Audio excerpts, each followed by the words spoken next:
American बहू भाग पहला। अपने गोरे चिट्टे हाथों को जोड़कर, बिल्लोरी आंखों में मुस्कान का जादू भरकर, सुनहरी पलकों को हौले से झटका कर जब उसने कहा, नमस्ते मम्मी जी, तो सुजाता का मन बल्लियों उछलने लगा। उनके दिल की धड़कनें इतनी तेज हो गईं कि वह क्षण भर के लिए भूल गई अनुपम सुंदरी केवल लैपटॉप के स्काइप के चमत्कार से प्रकट होने वाली एक छवि थी जिससे वे अपने बेटे राहुल से बहुत अनुयायी विनय करने और अपने पति कुमार साहब के बहुत समय नेबू आने पर बात करने को तैयार हुई थी, पर उसकी एक शर्माती हुई नमस्ते ने उनका सारा संताप, सारे गिले शिकवे धोकर रख दिए।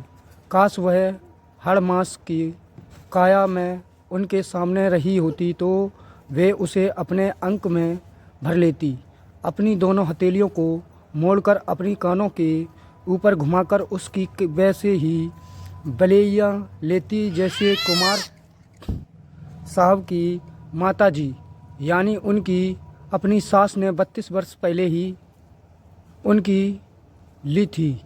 वह क्षण उनकी आँखों के सामने सजीव हो उठा जब तेल के भरे हुए कटोरे को लजा तेल जाते ठोकर लगा कर उल्टने के बाद उन्होंने कुमार परिवार के घर की दहरी के अंदर प्रवेश किया था।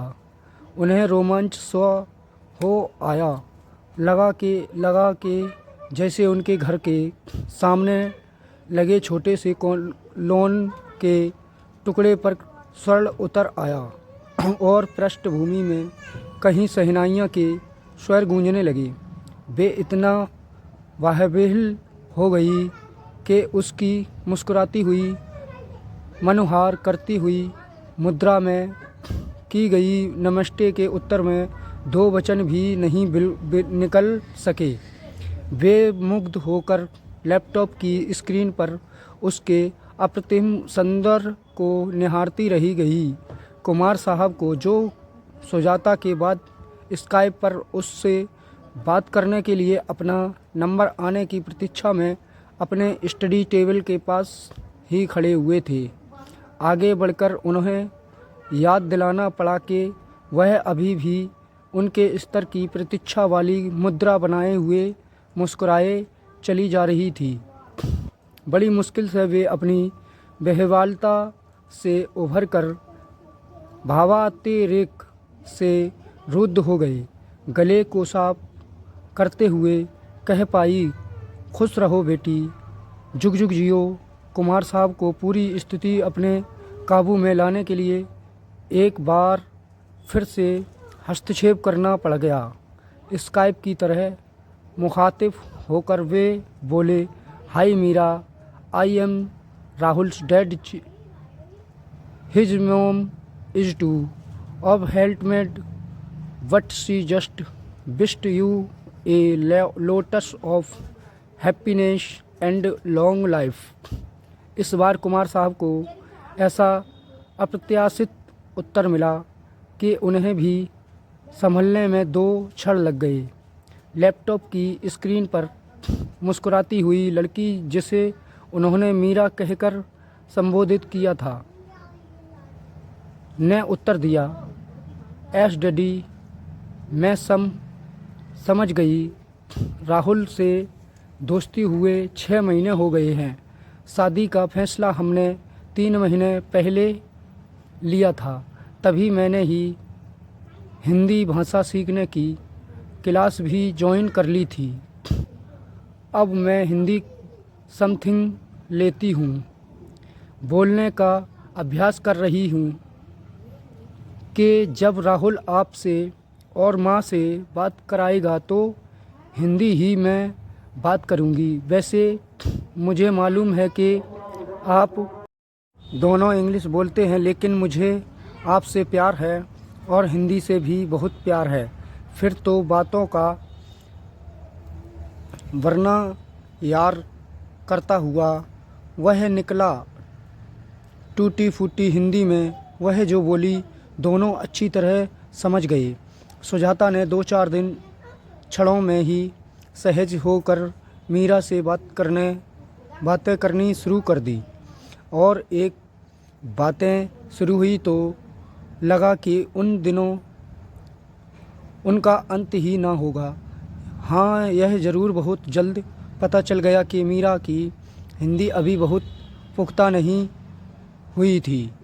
ता और दा जैसी कोमल ध्वनि का उच्चारण अभी उसके बस का नहीं था, पर टा और डा की किसी धातु जैसी खानकती ध्वनि से सजी उसकी हिंदी राहुल के लिए और सुदूर भारत में उसकी राह ताकते हुए राहुल का अंधेड़ माँ बाप के लिए कोमलता और स्नेह के रस में बहुत मृदु और मधुर हो गई लगती थी।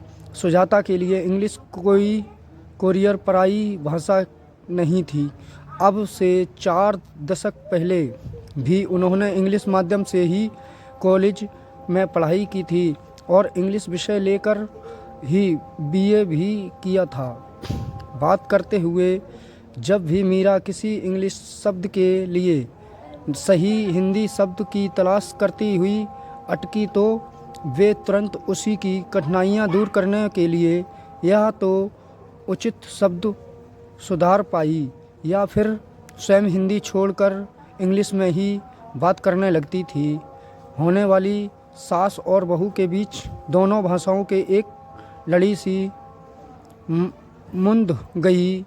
सुजाता की इंग्लिश मीरा की हिंदी से कई अधिक सशक्त निकली, पर हिंदी के प्रति मीरा का अनुराग तो आइसबर्ग के दिखाई देने के बालों के एक छोटे टुकड़े भर निकला।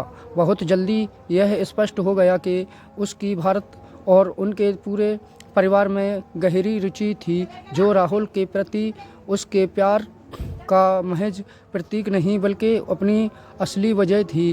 प्यार बहुत कुछ नया करना को प्रेरित करता है और इसलिए मीरा के भारत के बारे में भी बहुत कुछ जाना, और राहुल ने संदेश बंदियों के बारे में भी। मीरा का इनकलाब ही उसे विशाल आइसबर्ग की सतह से नीचे छिपा हुआ विशाल हिमखंड था। सुजाता ने मीरा से जितनी देर बात की उससे में पूरे समय स्पष्ट होता रहा था कि भारतीय जीवन शैली और भारतीय संस्कृति में उसकी गहरी रुचि महज राहुल की मां को खुश करने के लिए एक दिखावा भर नहीं था। सुजाता को मीरा से बात करते हुए ऐसा महसूस होने लगा कि उनके मन के ऊपर लदा एक बड़ा भारी बोझ हटता जा रहा था, जैसे कोई लकड़ी हुई गांठ धीरे धीरे अपने आप खुलती जा रही थी। उनकी चेहरा खुशी से खिल उठा। कुमार भी मीरा से बात करने के लिए उतने ही बेचैन थे, पर सुजाता के मन में जितनी ग्रंथियां राहुल के एक अनजान अमेरिकी लड़की के प्रेम पास में बंद जाने को लेकर थी, जितनी अज्ञात संकटों से वह पिछले कुछ महीनों से घिरी हुई महसूस कर रही थी, वैसा कुछ कुमार के दिलो दिमाग पर नहीं गुजर रहा था। उनके दृष्टिकोण में अपनी पत्नी की अपेक्षा कहीं अधिक खुलपन था। यह तो सच था कि राहुल जाने माने भारतीय परिवेश वाली किसी लड़की को अपनी पसंद कह कर उनसे मिलवाते तो उन्हें कहीं अधिक खुशी होती, पर इसी की बजाय राहुल से एक अमेरिकन लड़की का परिचय इस सूचना के साथ मिला कि वह उसको अपना जीवन साथी बनाना चाहता था। फिर भी उन्होंने राहुल से इस विषय में उसका पहला संकेत पाने के बाद से अब तक कभी खुलकर अपनी असहमति नहीं जाहिर की थी।